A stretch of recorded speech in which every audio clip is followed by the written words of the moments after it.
Nigerian smallholder farmers, mostly poor, but produce some 90% of the country's food on unirrigated plots solely dependent on rainfall.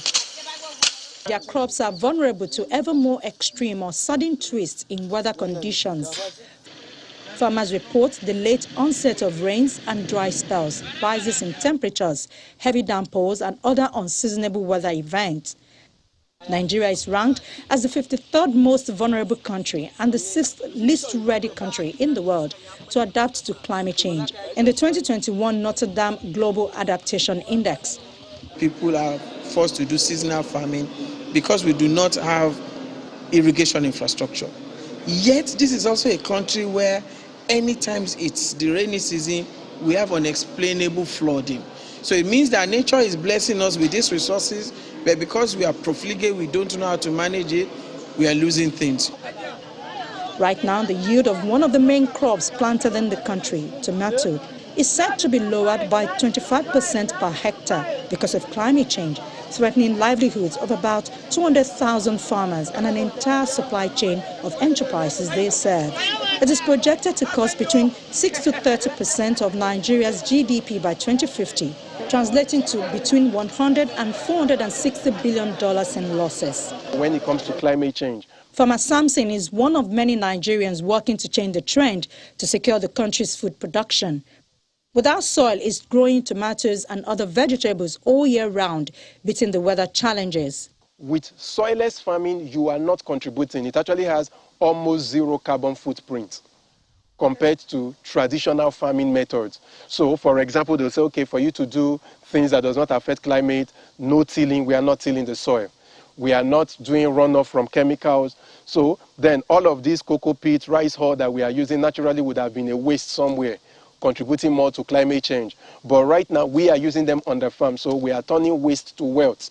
So if anything, we are mitigating against factors that would have even made climate change worse.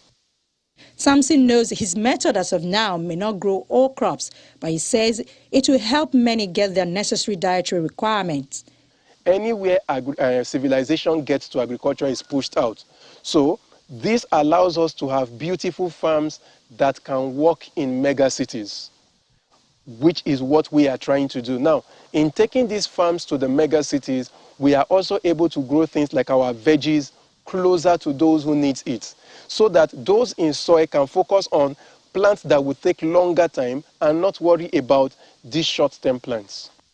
In its National Adaptation Plan framework, the government identifies the ecosystem-based adaptation approach to combat food insecurity, climate change, and ecosystem degradation in the country. One of the basic areas in terms of ecosystem-based reference to agriculture is agroforestry, making sure that when you plant, you just don't go on monoculture. Monoculture system have destroyed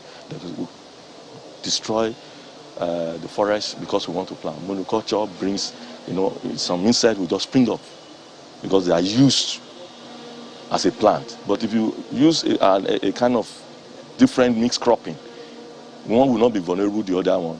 The vulnerability of one insect will not accommodate in another plant. The latest report by the Intergovernmental Panel on Climate Change warns that yields of rice, maize and wheat are projected to fall by 10 to 25% per degree warming. But the IPCC also says transforming farming and livestock production can actually reduce emissions and slow down the collapse of the food system.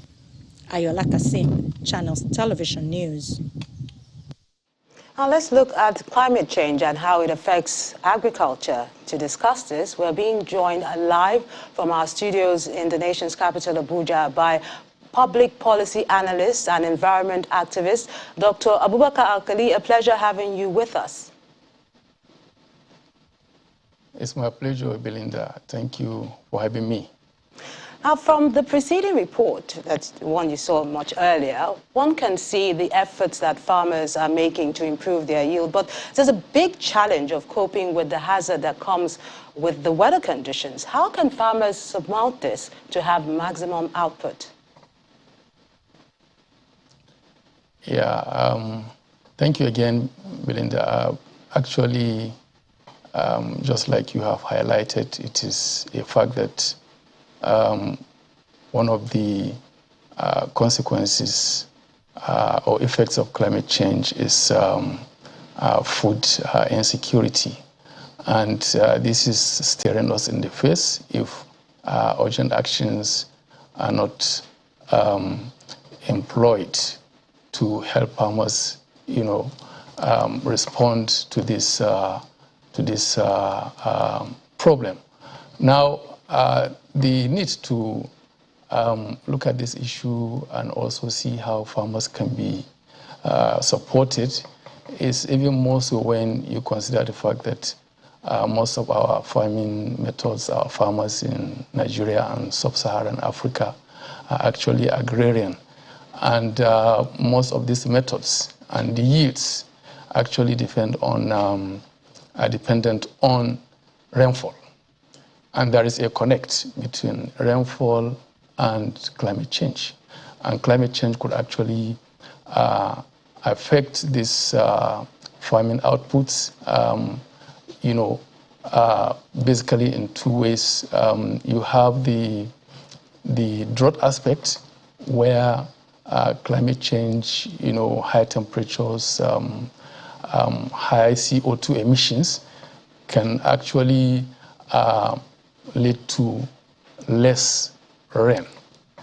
And on the other hand, you could also have a situation where you have too much of it, like we are having in some parts of the world now, in South Africa and KwaZulu-Natal recently.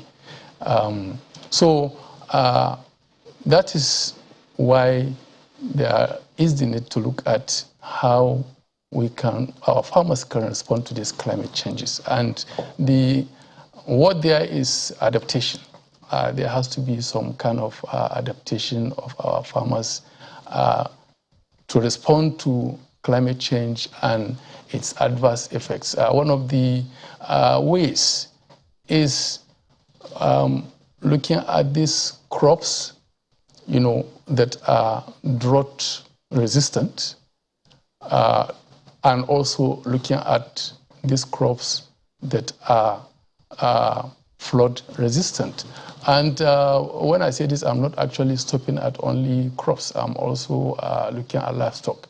As a matter of fact, climate change, global warming affects seafoods, fishing, livestock as much as it does for crop yields. So in a nutshell, we need to look at, the farmers actually need to look at some of these crops that are adaptable to this climate change, adverse weather conditions. Select these crops. And then there is also this aspect of where the authorities come in. We have the NIMET, we have the NISA, the Hydrological Agency and the Meteorological Agency. And the good thing is that we have these experts who can tell us what is going to happen tomorrow or the day after in terms of rainfall and all of that. So there is need for sensitization of these farmers on what the next day or the next year, the next farming season is going to be, and how they can select their crops, in response to those information provided by these experts. But Dr. Alkali, let's look at a scenario now. Like one of the farmers that our correspondent Ayola Kazim interviewed in that report, Samson, who is turning waste to wealth, but is limited at this period. Do you think something like that can be explored on a wider basis for more crops? Yeah, absolutely, absolutely. You see, you have the technology. I think this is where the vacuum is. We really don't have this level of, technological advancement in Nigeria, and I would say in most parts of sub-Saharan Africa.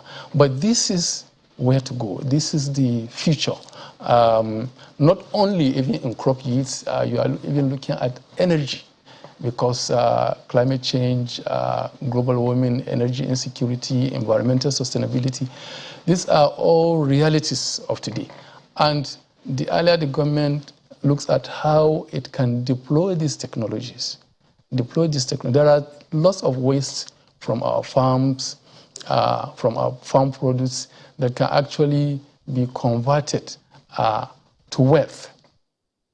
But you know, the issue, as I said, is the fact that the government, you know, the technology rather is not there. So it is really critical that the authorities look at how these technologies can be, you know, acquired, how they can be upgraded, and how we can expand that on a wider scale. Thank you so much. There is technology. We really need that technology. Okay, thank you so much, Dr. Abubakar Al-Kadi, for sharing your thoughts with us on the news at 10. And have a happy Easter. Thank you very much for having me.